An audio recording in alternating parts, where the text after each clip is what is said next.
This is not just a show. This is a shift. A reset of how men think, how men heal, and how men lead. Before behavior, there is belief. Before legacy, there is mindset.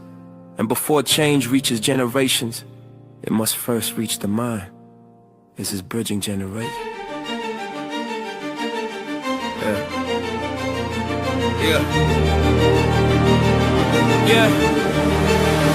We were raised on survival, not reflection. Taught strength, but not emotional protection. Passed down rules, never passed down tools. So we repeated cycles, thinking pain was the fuel. Different decades, same mental wars. Men grinding hard, but still unsure. We inherited limits, disguised as truth, and called them manhood. Handed down to the youth. But growth don't start with doing more. It starts with thinking different than before. What if failure was feedback, not shame? What if growth was learned, not fate or name?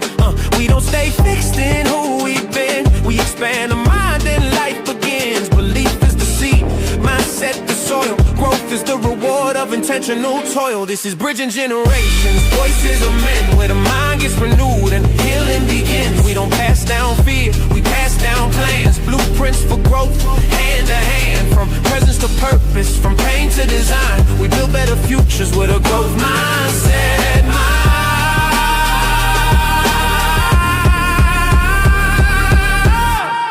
They told us that's just how men are, but we questioned the ceiling, raised the bar. We learned growth is a discipline, not a phase.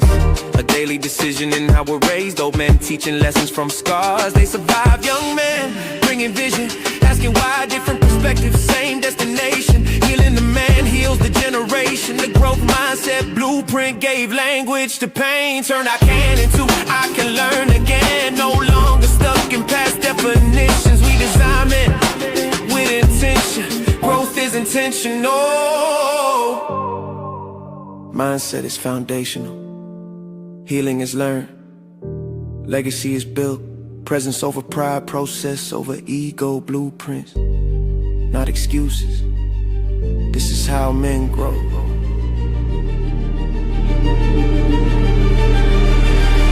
This is bridging generations, no fixed identity. We evolve, adapt, grow intentionally. We don't repeat cycles, we redesign systems. From the mind to the home, to the way that we lead them. The same motivation, it's transformation. Voices aligned through growth across generations.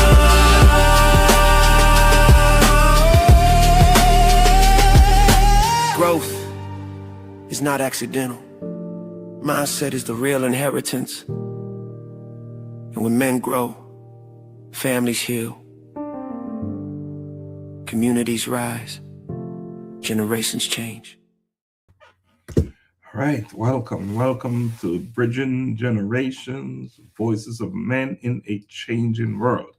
I am Dr. Laxley. I'm your host. Welcome. Look, it's good to be back. Dr. Juan Marcel here on this podcast, this movement, I would say, Bridging Generations. I get to co-host with the greatest. What do they say? The greatest of all time, the GOAT, Dr. Professor Loxley Stevenson. Man, it's so good to have you back on, man. It's been a minute. Yes. It has. I knew it'd be a minute when I was logging in and I had to remember passwords and all this stuff. I was like, wow, it's been some time. Yeah, but it feels good, I tell you. But tonight we're gonna have a conversation, right? And it's not about theory. Tonight it's about transfer, how we move from where we are and pass on information to the next generation, right? Yes. One, we are living in a time where information is everywhere, but mentorship is rare. What do you think about that? I agree. I think that we are definitely in a time where there's a definite significant absence of a lot of things, prolific and prominent voices, but a strong presence of a social presence, I should say. And because of that, I think with the lack of mentoring, something else is guiding and coaching and advising us Yeah. young adults, everybody. And we're going to talk about that tonight. Talking about that, we just lost a big one, Jesse, the Reverend Jesse. Yes, We just yes, the Reverend Jesse. yes. Yes. And it's interesting. We're in this month, this Black History Month, and we lose such a I would say an activist, someone who fought. I mean, and here's the thing, we're standing on his shoulders, and he was standing on the shoulders of some giants himself. Yeah.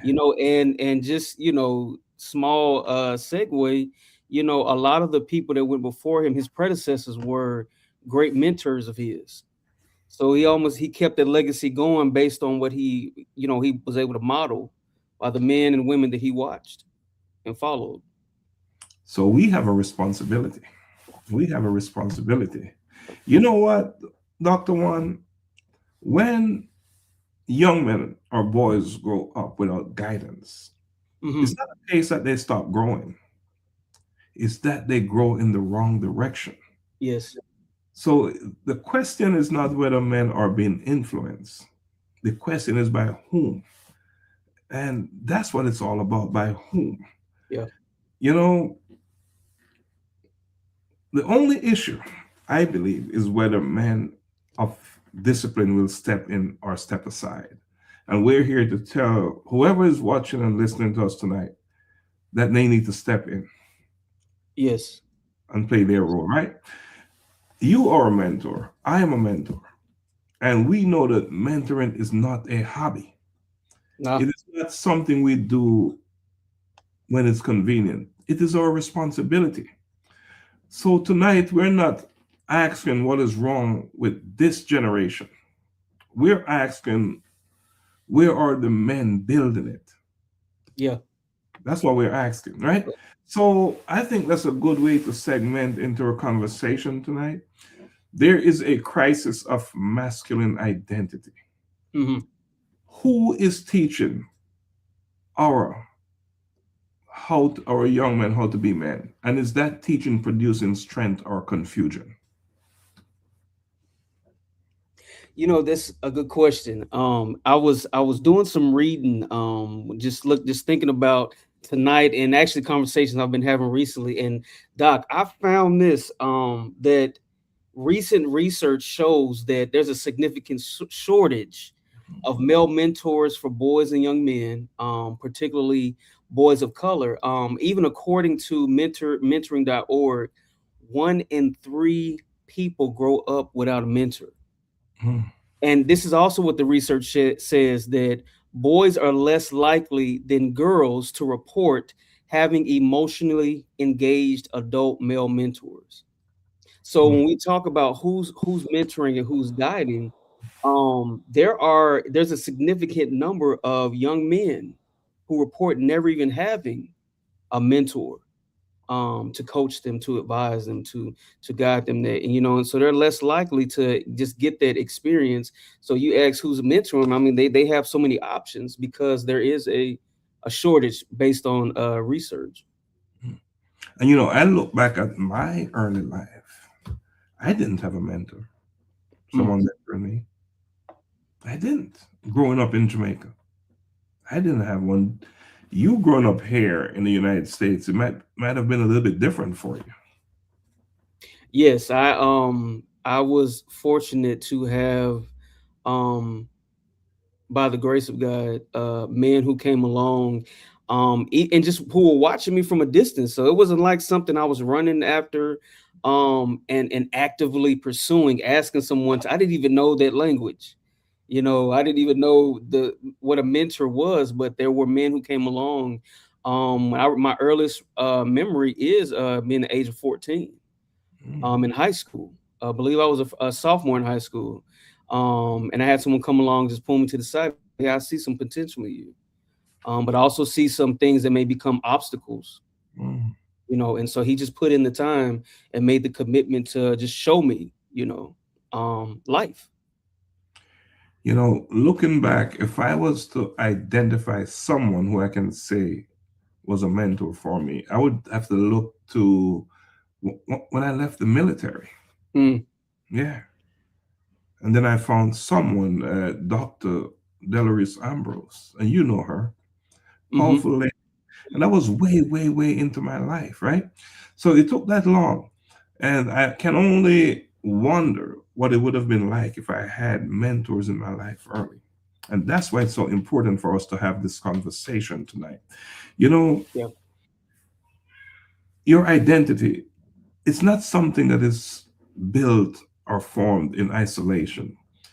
It's something that is absorbed based on your environment, based on your Yeah. environment. And what happens if fathers are absent, if mentors are silent, if disciplined men withdraw? What you have is culture is going to show up and take charge. Music, as good as music is going to give instruction. Yes. Yeah, Yeah. right? And Yes. algorithms are taking over. So, yeah, you know what? We have a generation here of young men's mistaken visibility for value. That if you are visible, if you're popular, that's value. And that's a problem, isn't it? Yes. Yes. And I think part of it too, is we lose when we don't have that consistency. And we don't have that relational piece to mentorship. I think we lose the value of connection. Yeah. I think we lose the understanding that comes, or even I'll say this, even the impact that comes with walking with someone so closely in relationship. hmm there's a level of confusion out there. And it's easy to say that some of these young folks are not intelligent, they're not educated, they're not aware. But I think it's a lack of example in many cases that is missing. Hmm. Lack of example. So we need to do our part. We need to do something about it. Just like all those who came before us and they understood that it was a responsibility. It's Yeah. not something you do out of convenience, but it's a responsibility. So I want you to tell men, because men must take on the responsibility for mentoring other men. And I want you to tell them straight up that talk to them. To Doc's point, that piece, I would say a very important component of mentorship is modeling. um and especially when you have young men, young boys, young men who are lost, who have, like Doc stated, there's this identity crisis, and they're fighting every day to learn, to discover, to know who they are, what their purpose is, where they're going, if they matter.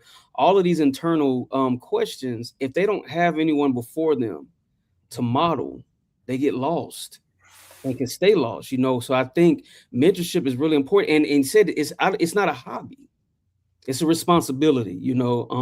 There is a quote that I absolutely love. I do my best to live by, and everything that I do, by Dr. Maya Angelou. I always quote this. She said, when you give, when you learn, teach. And Mhm. when I first read that, the first year I started in education, I read it and it became my conviction that whatever I get, I acquire, I learn. It's my responsibility to pass it on, especially being a product of mentorship. How be it for me, or who am I to think that I'm supposed to harbor it or hoard it, Mhm. and not steward it properly and pass it on? Pass it on. And it's to that old saying, are you going to function like a lake or a river? Hmm. Hmm. Right? Yeah, So it's a choice, it's a it is. responsibility, and it's something that we must sort of take more seriously. At what point does a man move from needing mentorship to becoming mentors, right? Yeah.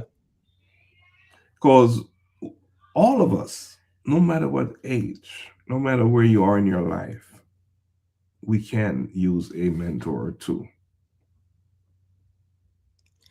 It's interesting you say that. I go back to the modeling piece. I knew I didn't know everything when I became a mentor and I was younger. Mhm. But I knew some steps and some key points to practice based on what I saw modeled. And I think, and I'm appreciative for those who took the responsibility to say no. I can see where you're misguided. I can see where detached or disconnected. And it matters to me that you come into your purpose.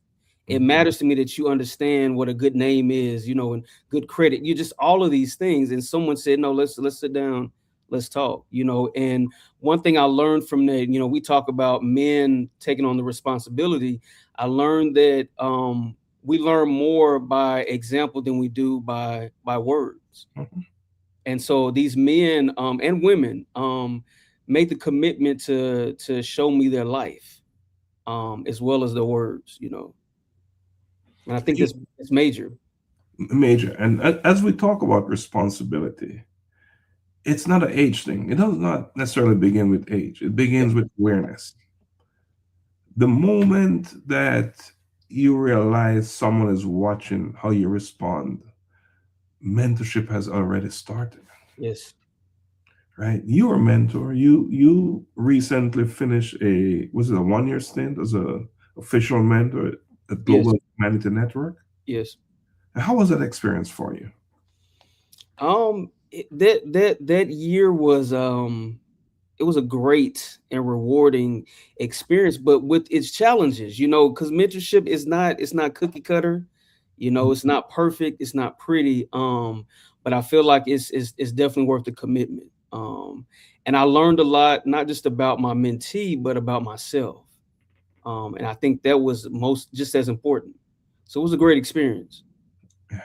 Yeah. One thing I want to say about mentoring, that it is not optional for Mm, capable men. I think that mentoring is the cost of experience. mm, Yeah, and probably too many successful men accumulate wealth but fail to reproduce wisdom. oh, that's good. Yeah. That's good. And that's a concern, right? So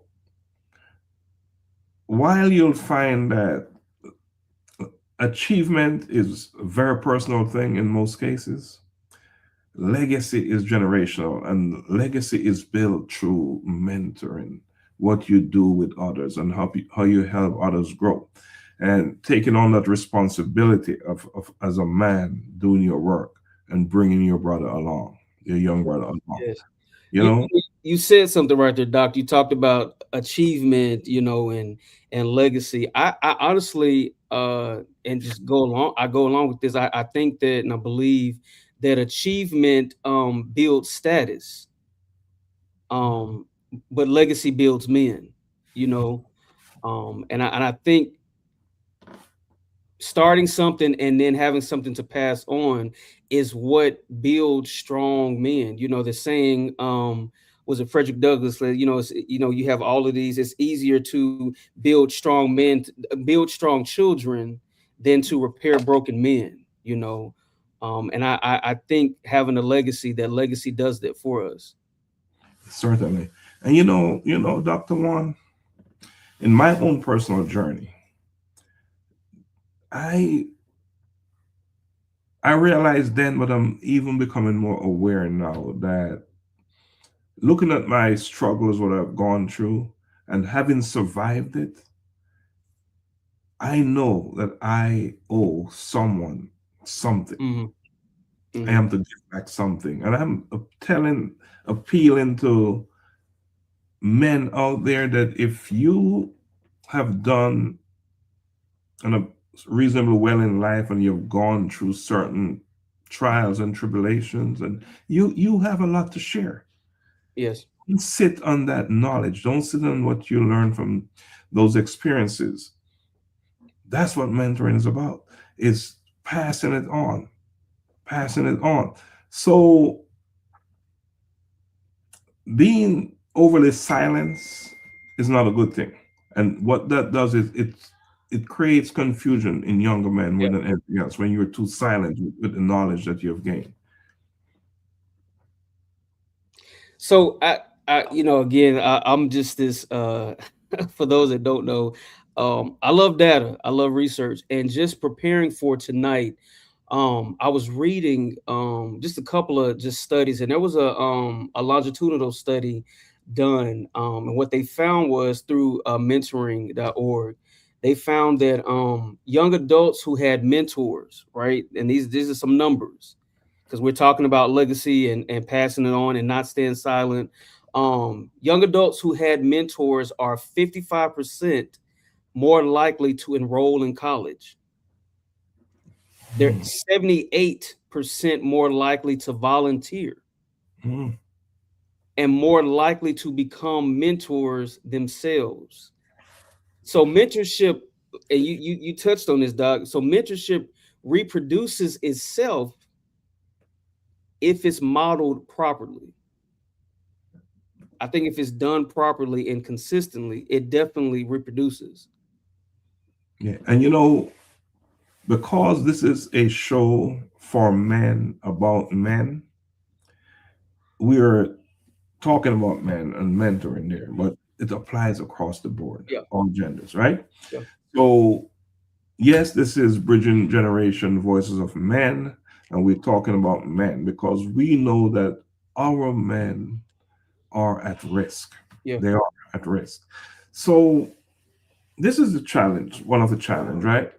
When you're talking about mentoring and be that example, it is difficult to guide someone effectively if you have not guided yourself, I agree. if you're Yes, not where you belong, right? So which brings us to a conversation men often avoid: the internal work, what yeah, we need to do yeah. on the inside. What we need to, so can a man guide another man if he has not mastered himself? I don't believe so. I don't believe so. I'll say this. I think I so John Maxwell says this that you can't lead somewhere you've never been yourself, right?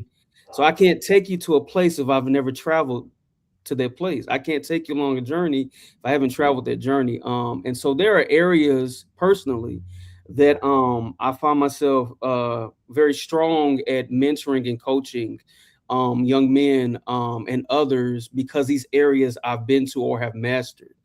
And then there are areas that I'm working out myself. And so, and it's not that I shy away from mentoring someone in that area, but I just walk with them, right? Until I know that I'm strong enough or wise enough or experienced enough, right? To lead someone else down that road, But I think you said earlier, it's a decision, it's a choice. And I think maturity and humility looks like that, like saying, I'm still trying to figure that out myself. Hmm. But what I can share with you is this. And I think that's sometimes a stigma and just a deterrent for men when it comes to mentoring is like, I don't know what I'm going to tell them. I don't know what to do. And I've learned that people often don't do because they don't know. And sometimes men get stuck at the place of just knowing where, just trying to figure out where to start. Yeah, trying to figure out where to start, and that's even more complicated if that man is dealing with unhealed Hmm. trauma. Hmm. That thing Yeah. does not disappear. Yes. It's going to leak out, right? It's going Yeah. to leak out into your leadership, Yes. into your fatherhood, into how you're mentoring relationships. And I was on my other platform, Life Changing Conversations, Inspire Actions. I had Dr. Sharon the Heart Lady, right? Hmm. And we're talking about men holding on to their pain, holding on to their pain, right? Yeah. So what many men, it's almost like we're trained to suppress emotion and not process it, Yes. Yes. right? Yes. And we believe that is strength, but it's not. All we're doing is delaying the inevitable, right? Yes.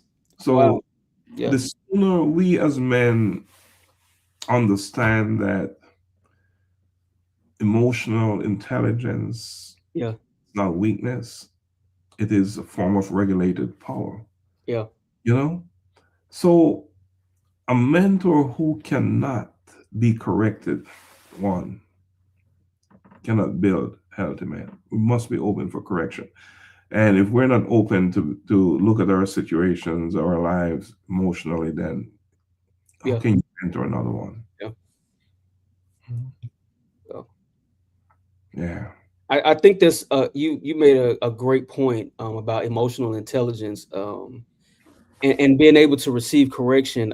So I was reading today, and it's interesting because I don't think I've ever heard this term. And if you have, let me know, Doc. But I was just looking at like the correlation between relational correction and just relational connection and manhood and masculinity. And I found that there was some research that said that because there's a significant shortage in mentorship. You have a lot of strong presence from social media, so a lot of primary masculinity um, is being instructed through social media. And so I read this. It said online personalities are shaping boys' views on dominance, power, wealth, and emotional suppression. Is what you just said. Mhm. So it said without relational correction, right? Boys adopt performance based masculinity or performative masculinity. And I was like, performative masculinity, I've never heard that. But without this relational correction, they develop this performance based masculinity. And it says this it says that performative masculinity is a concept that masculinity is not an innate trait but rather a set of behaviors, actions, and roles that men must constantly adopt, display, and prove to be accepted as real men by society. Mhm. Society.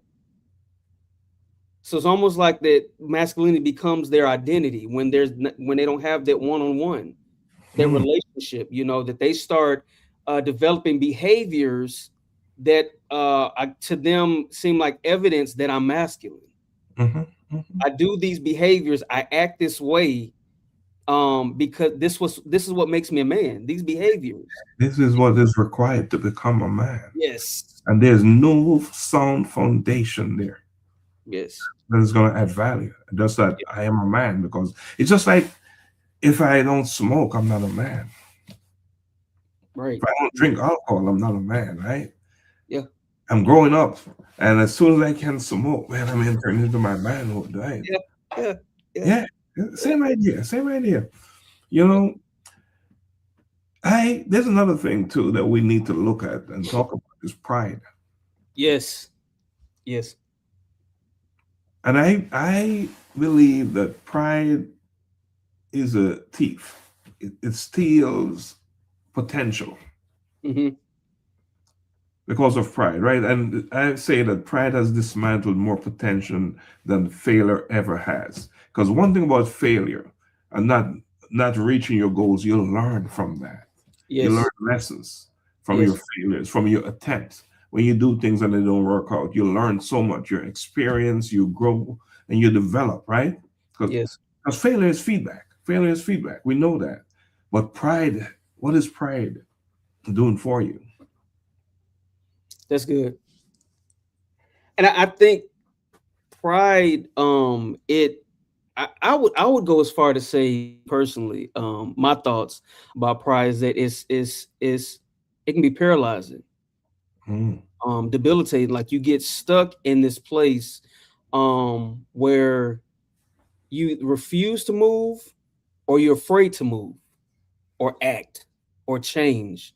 And pride, it shows up for so many different reasons that I think it inhibits um change, mhm, growth. mhm, And we're talking about mentorship, connection, mhm. you know. Because Gets I'll say this. So what happens when, and I've been here, when your mentee is growing? They're maturing, be it not just age, but just emotionally, mentally, in other ways, and they start what used to work, or the lessons that used to work for them, now that they matured, and they're asking more, they're needing more, and it challenges you to kind of leave the place where you were once accustomed to. And then pride might say to you, like, you need to slow down. I know more than you. You know what I mean? I'm smarter than you. I know what I'm doing. But if you're not humble enough to see their evolution, right, Mhm. and move accordingly, you might stifle that, either their relationship or possibly their growth. I think pride does that as well. Mhm. And pride gets in the way of accountability. Hmm. Yes. Yeah.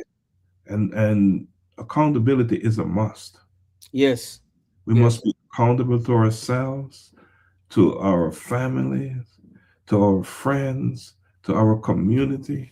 And yeah, so pride will destabilize accountability.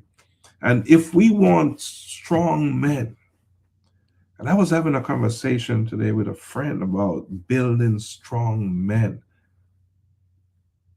for our culture, for our society. We must build strong men. And in order to build strong men, we must normalize accountability among men. And I'll tell you this, growing up, I grew up without a man around me, without a father, right? Yes. Yeah. So, and why is that so? Again, it's about accountability. Because if you have children, you need to be there. Yeah. Part of your responsibility. That's part of the accountability piece, Yeah. right? Hmm. Now, I didn't. What I learned from that, my lesson from that is to make sure that I didn't repeat that. Yeah. You know, Yeah. I had to cut that off, right? I Yeah. had to cut it off. 'Cause we don't want that to become generational. That's the last thing. Yes.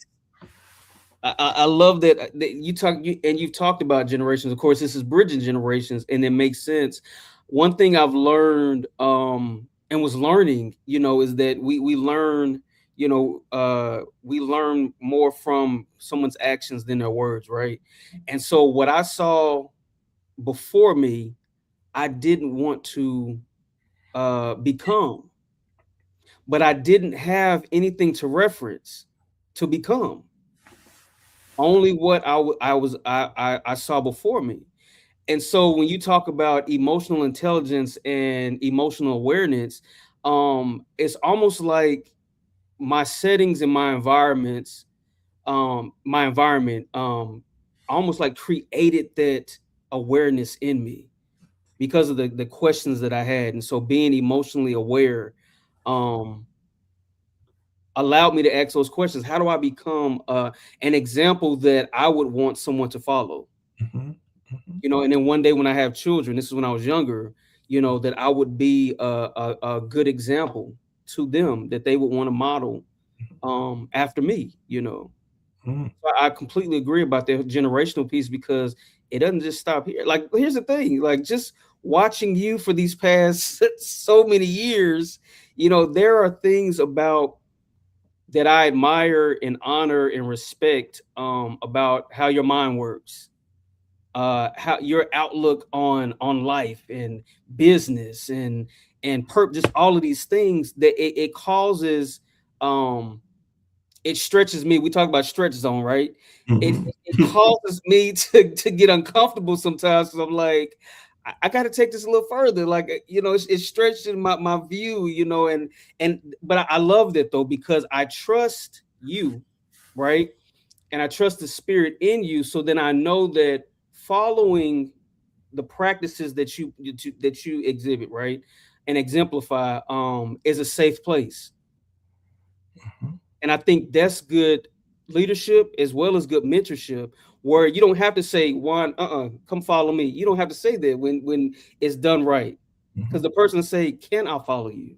Hmm. Can I sit at your feet? Can I learn of you? How did you get to? Can you show me that? Can we talk? They'll come to you asking, what must I do? I appreciate you saying that one. I've known you forever. seems. I've known you for a long time, and I too have really admired how you go about doing your business, how you're built, and how you've built through struggles, trials, and tribulations, and you've never let it stop you. And you continue to grow, and you continue to grow, and you're nowhere close to your ceiling. Yeah. So Yeah. you are the perfect mentor for many. And and again, you said it right. You said something that is so powerful that you see me doing things, and it's all about examples, right? How I'm living, how I'm pursuing life. And sometimes that's all you need, just to Yeah. observe the person, Yes. watch the person, and Yes. tap into what they're doing as well. Yes. Yeah, you don't need much instructions, do you? No. You don't need much instruction. So, and I think once a man stabilizes himself, Hmm. the question is becomes much larger. The question is, are we simply giving advice, or are we building something that will outlive us? And I think you just touched on that. I'm not here to give advice. I'm here to build a system that will outlast us, outlast me for sure, so others can tap into it and it can make a difference. And I'm glad you brought up the stretch zone. By the way, that was good. Yeah. It's literally been resonating and resounding, since I heard it. I was like, wow. Yeah. You The know. stretch zone. That's Yeah. where growth. That's where growth happens, right? And yeah, and not, don't we don't want to go there with it, but that was from the growth mindset workshop that you attended, and we talk about the stretch zone. And if you go too far over there, then you're going to the panic place, right? Yes. So Yes. you want to, yeah, and you don't want to stay in the comfort place Yeah. as well. Yeah. And that's life. That's about building men, and what that program is all about. It's a mentoring program as well. It's about building men and women, Yeah. people. But again, we're talking about men here. Yes. So the question is, are we simply giving advice, or are we building something that will outlive us? And are we giving men information, or are we modeling transformation? And that's what you just talk about. Yes. That's what you Yes. just talk about. Yeah. I read that proper mentorship is effective, especially in young men and men of color. I read this today, when it Mm, is transformational and relational and not transactional.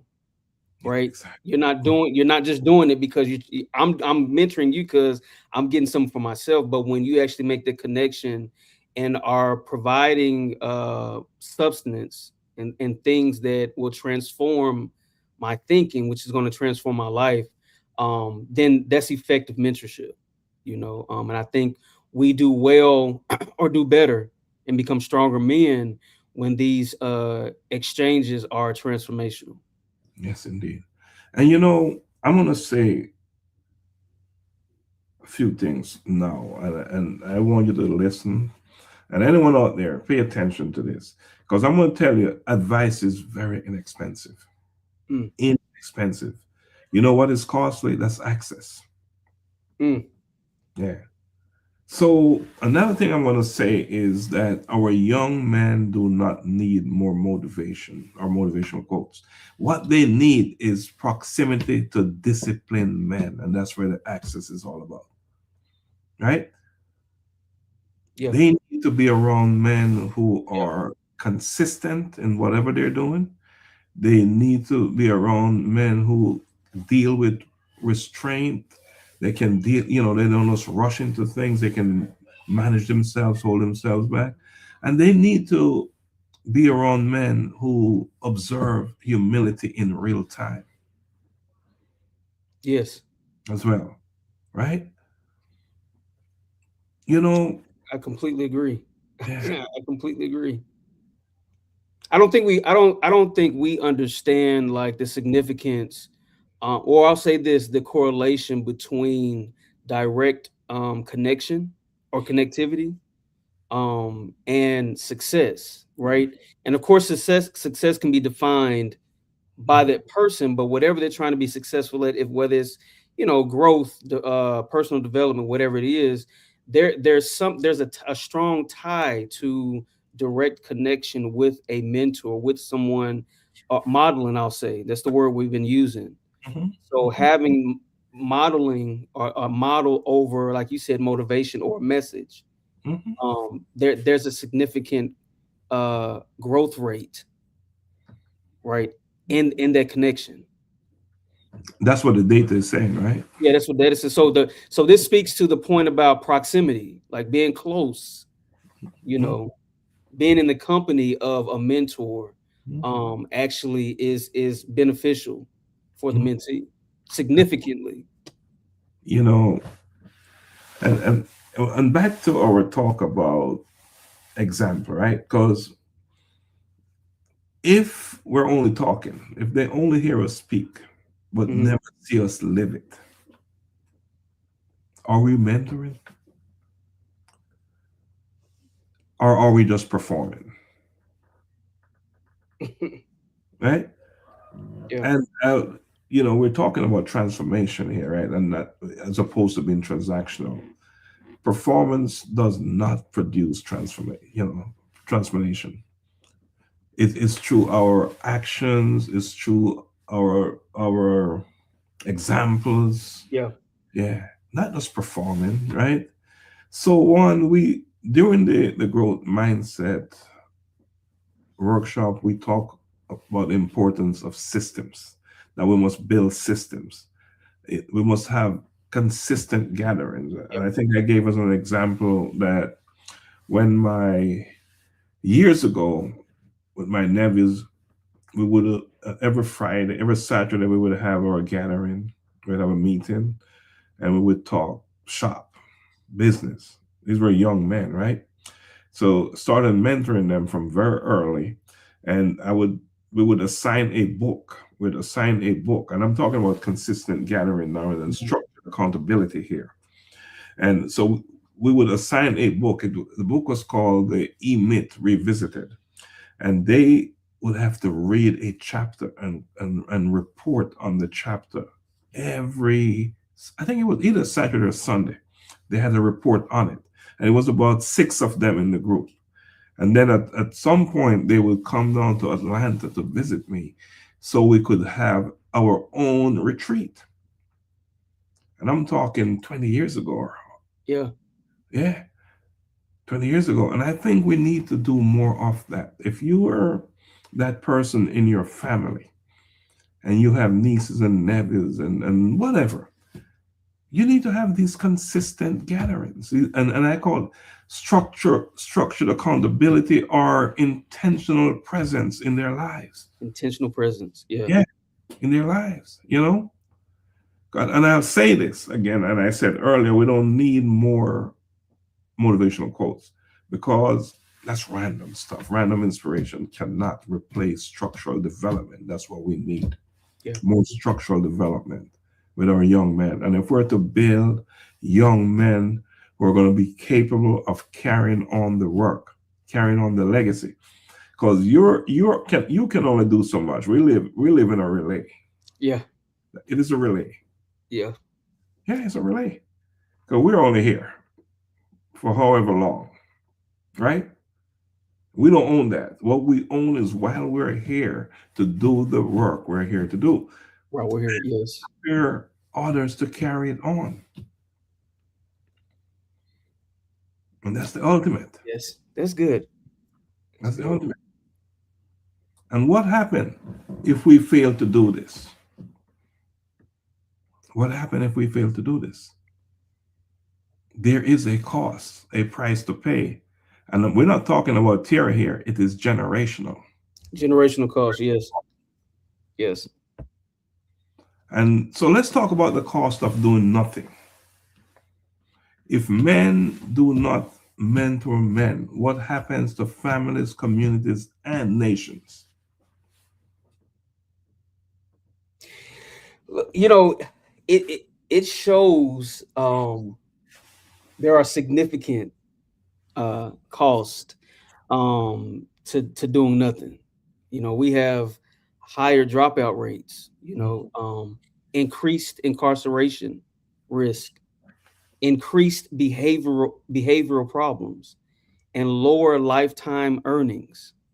So we're talking about health and wellness, mental health, livelihood. Those things are impacted Mm. when there's little to no mentorship or even or fathering. But we're talking specifically about mentorship. So Mhm. these are direct correlations to the lack of male mentorship and an increase, like I said, in incarceration risk. Uh, I found this too, Doc, today. It said, according to mentoring.org, they report that youth without mentors are significantly more likely to disengage from school and Mm. employment. You know, if you are able and capable, and I dare say everyone is, every male out there is capable of becoming a mentor. Yeah, Do something about it. Become accountable. Be responsible for your action. It is a responsibility. It's not a option to become a mentor. It's not an option. In yeah, fact, I'm going to pop something on the screen. We at Global Humanity Network, we launched what we call the Beyond the Backpack. And the idea is to Beyond the Backpack gets a child to school, support keeps them there, right? And it is a structured long term student development initiative by Global Humanity Network, Inc., providing long term accountable support to give bright, high potential students across. We're starting out in Jamaica, the tools they need to succeed. We're launching this program August 2026, and we're launching it in three parishes in Jamaica: Westmoreland, Trelawney, and St. Elizabeth. And the reason being is those are the parishes that really suffered, that got hit real hard from the recent hurricane, hurricane. Melissa. So that is our thing to do, because we understand that it's okay to do charitable stuff, and we did that, but we also want to build bridges and to build capacity and build leaders, because we need leaders. So how can you support this initiative? You can become a student investment partner. That's 2,000 US dollars. Or you can become an education champion. That's 4,000.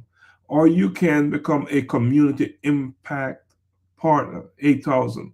Or a national sustainability partner, 10,000. Those may, they seem like high numbers. But guess what? People are jumping on board. You know why? Because it's important. Because we are building, I don't want to say we're building a nation, but we're building people. Yeah, Our people. We're building our people. You know, now this program, we we launched it in Jamaica. We're going to launch it all August 2026.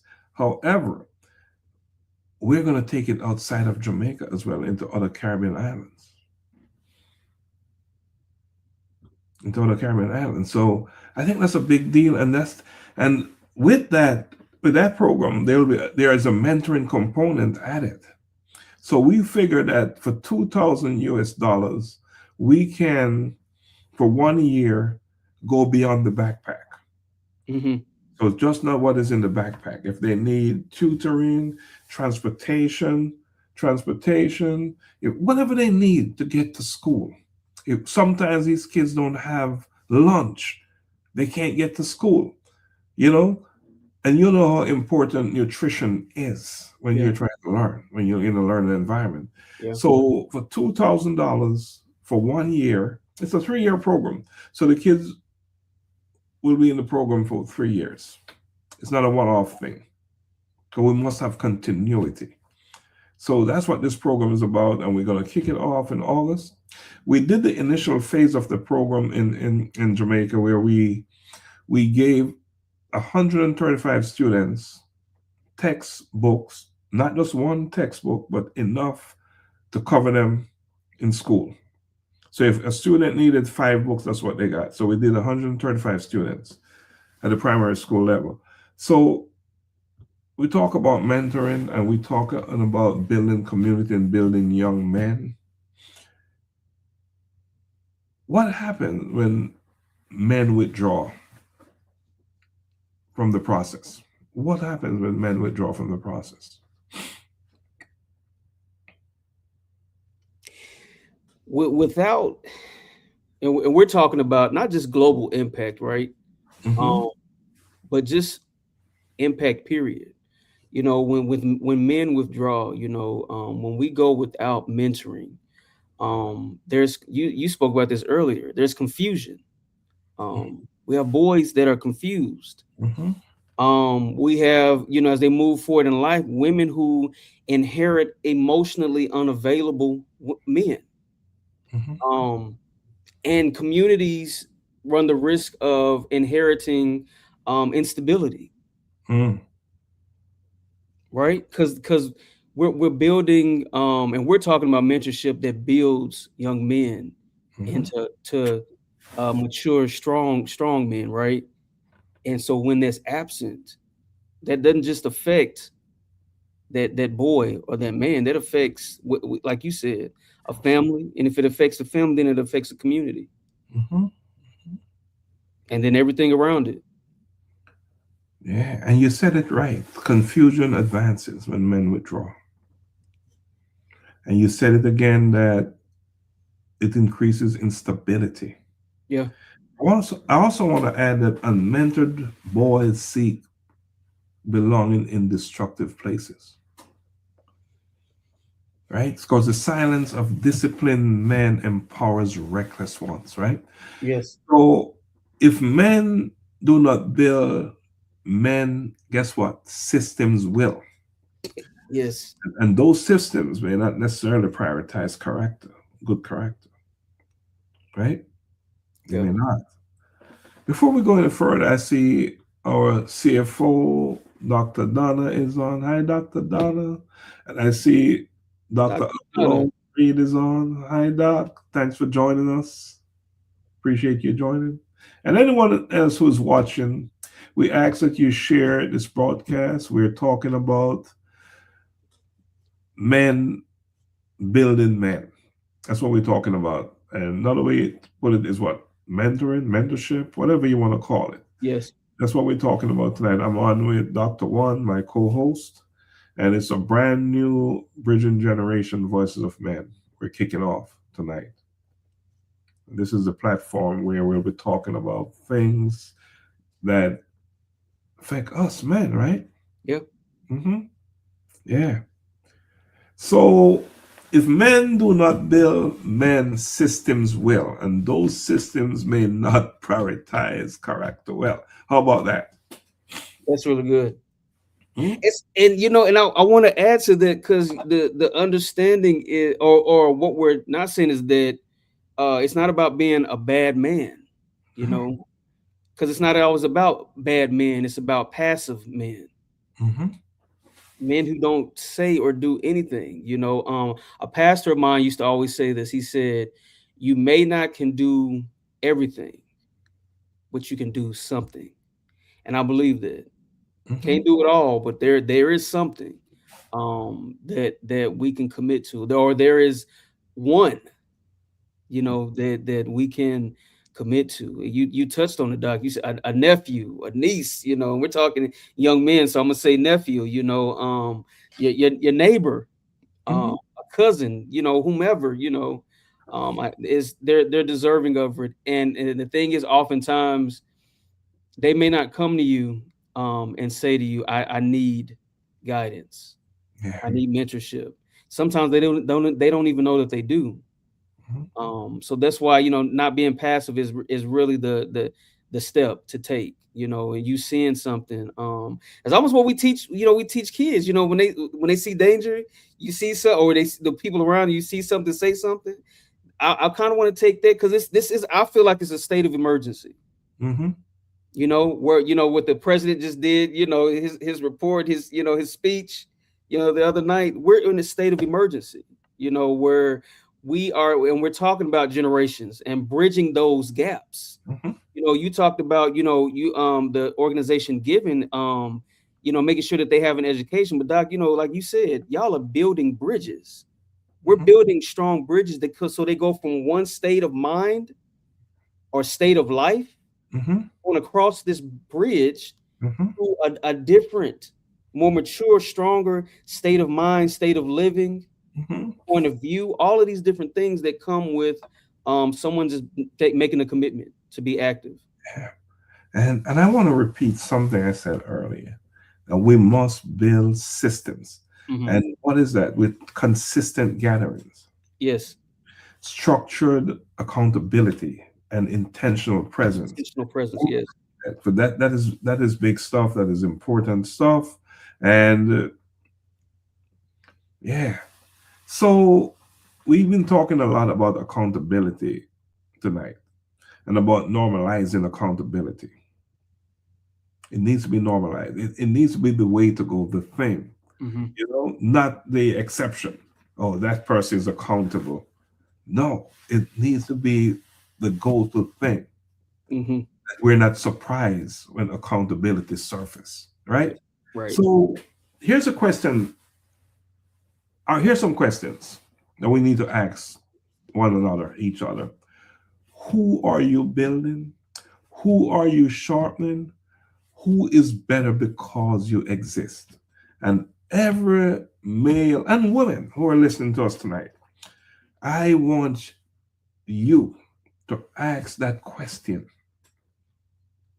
to your friends, your neighbors, your uncle, your aunt, your cousin, your mother, whatever. Ask them, who are you building? Who are you sharpening? And who is better because you exist here on earth in this life?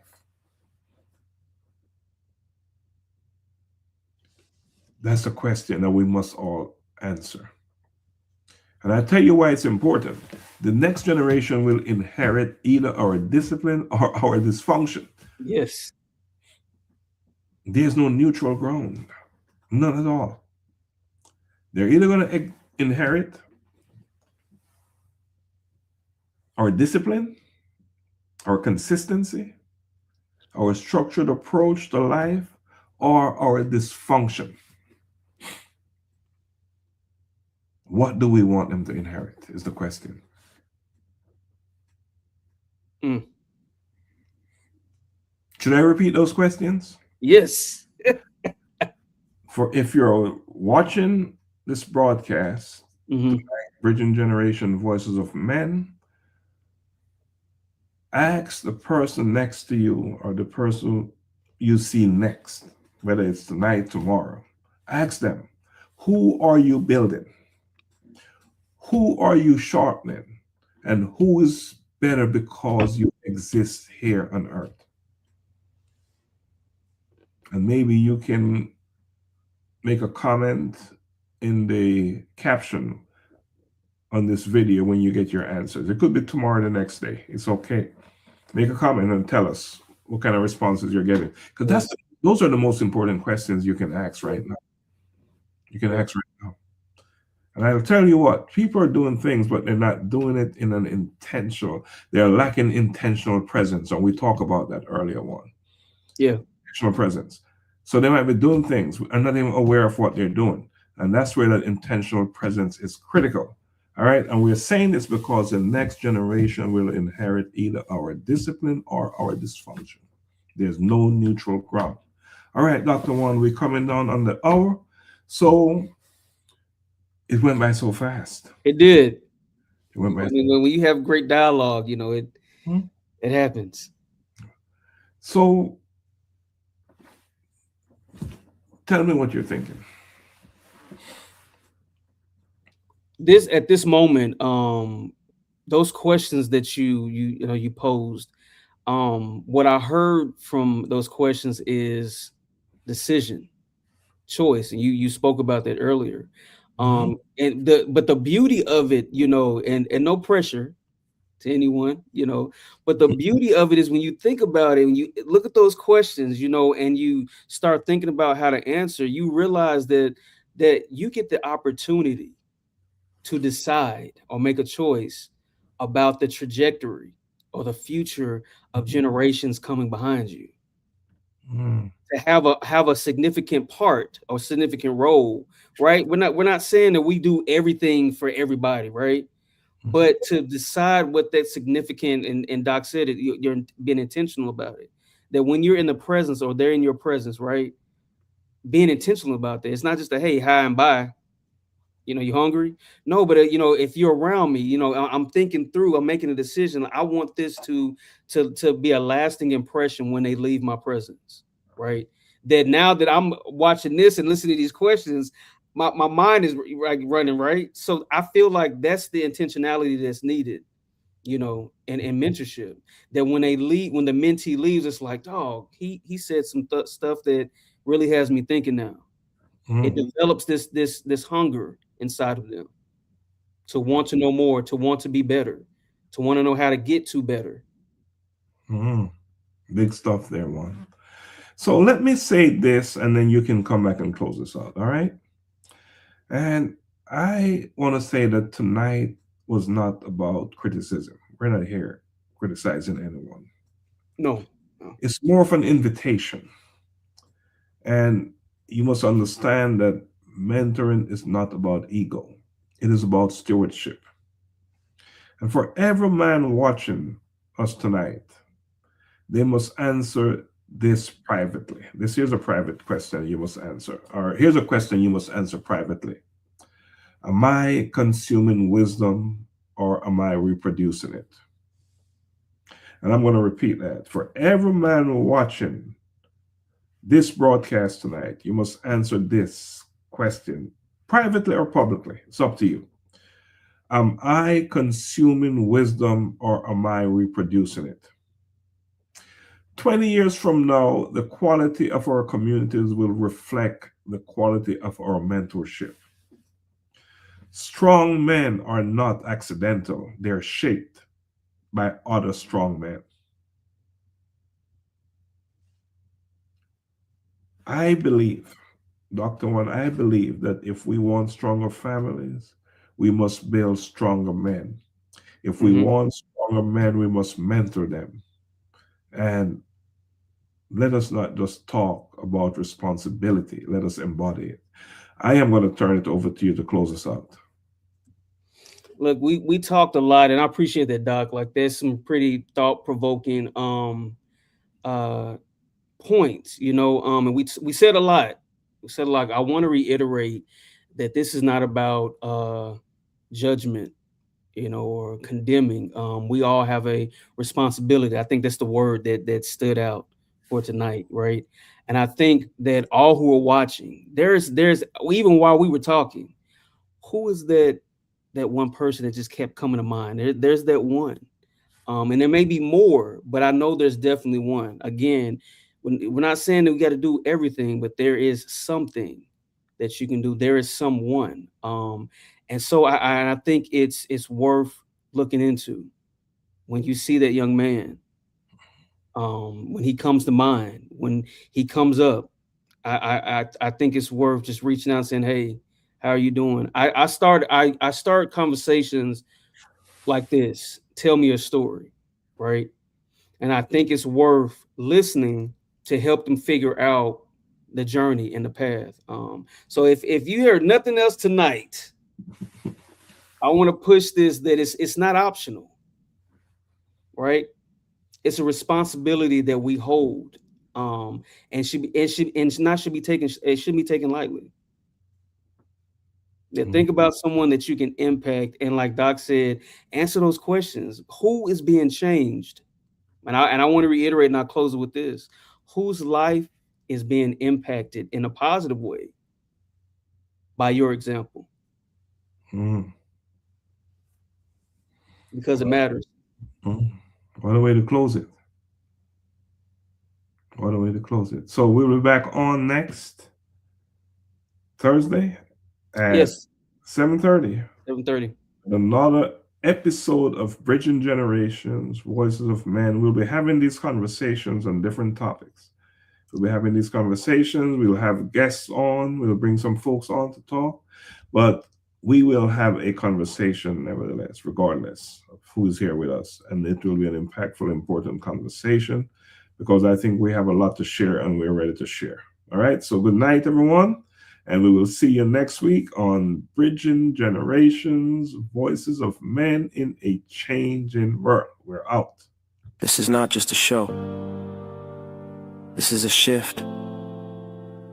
A reset of how men think, how men heal, and how men lead. Before behavior, there is belief. Before legacy, there is mindset. And before change reaches generations, it must first reach the mind. This is Bridging Generations.